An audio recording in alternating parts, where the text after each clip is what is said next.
CSIR निस्पर Bharat का एक प्रमुख शोध संस्थान है जो वैज्ञानिक प्रकाशन के क्षेत्र में विशेषज्ञता रखता है। विज्ञान और प्रौद्योगिकी के विविध विषयों को समेटकर संस्थान कई शोध पत्रिकाएं भी प्रकाशित करता है।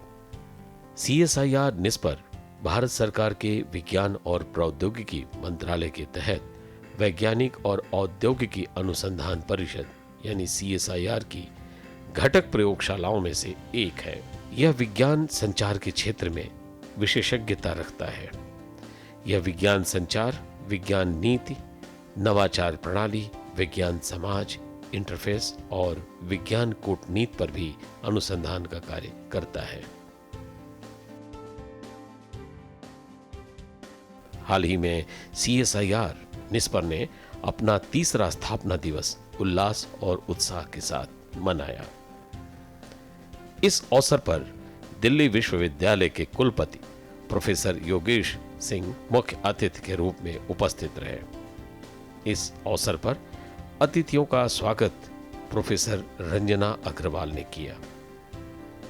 इस अवसर पर मंचासीन अतिथियों द्वारा दीप प्रज्वलन किया गया। कार्यक्रम के आरंभ में वाणी और विद्या की अधिष्ठात्री देवी मां सरस्वती की वंदना हुई।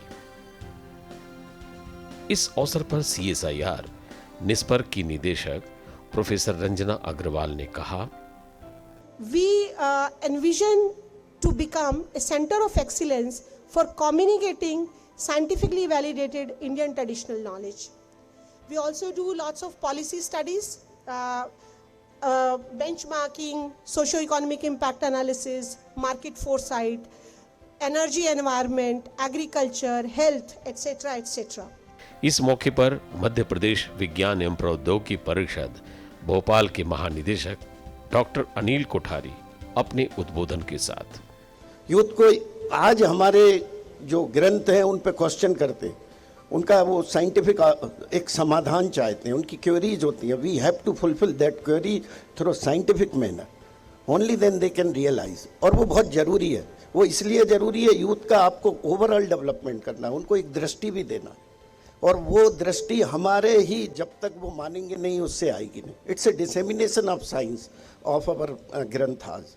CSIR हिमालयन जैव संपदा प्रौद्योगिकी संस्थान पालमपुर के निदेशक डॉक्टर सुदेश कुमार यादव ने अपने विचार व्यक्त करते हुए कहा, The important aspect of NISPER, if I understand properly, they have to understand the activities of various areas.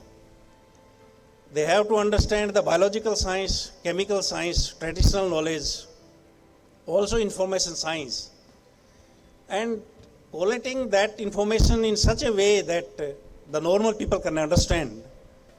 We can give for this remarkable activity a big round of applause to the NISPER. तत्पश्चात मंचासीन अतिथियों द्वारा CSIR निस्पर प्रकाशनों का लोकार्पण किया गया।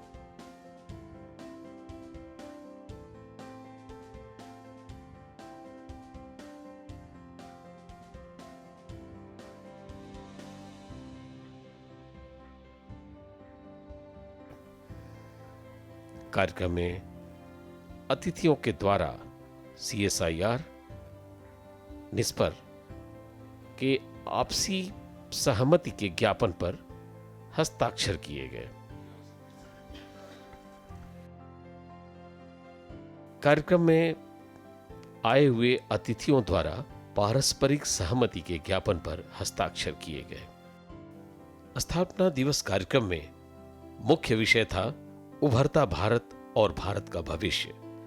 इस विषय पर मुख्य अतिथि दिल्ली विश्वविद्यालय के कुलपति प्रोफेसर योगेश सिंह ने अपने उद्बोधन में कहा, We have to think as a citizen of this country whether education drives economy or economy drives education. This is a question whether education drives economy or economy drives education. UNESCO said every dollar spent in education generates $10 to $15 in economy. It means education should come as a priority sector for investment. It is not expenditure, it is investment for economic growth of the country. And That's why we need accomplished leaders who are decisive, trustworthy, reliable, unbiased, open-minded, take bold decisions where others hesitate. Such leaders will create right ecosystem in higher education institutions, laboratories for the development of empowered Indians. We need job creators, wealth creators and growth creators. CSIR निस्पर की मुख्य वैज्ञानिक और स्थापना दिवस समारोह समिति की अध्यक्ष डॉक्टर चारू वर्मा के धन्यवाद प्रस्ताव के साथ कार्यक्रम का समापन हुआ। शायद ये स्थापना दिवस बहुत ही अलग है क्योंकि जिस तरह के हमारे अतिथिगण हैं उससे इसमें 4 चांद लग गए हैं और शायद हमें आगे के प्लान्स भी काफ़ी सारे मिल गए हैं। तो मैं यही कहूँगी इतना सारा ज्ञान गागर में सागर, मतलब हमारे लिए शायद वो बहुत ही इम्पॉर्टेंट चीज़ है to have that as a treasure.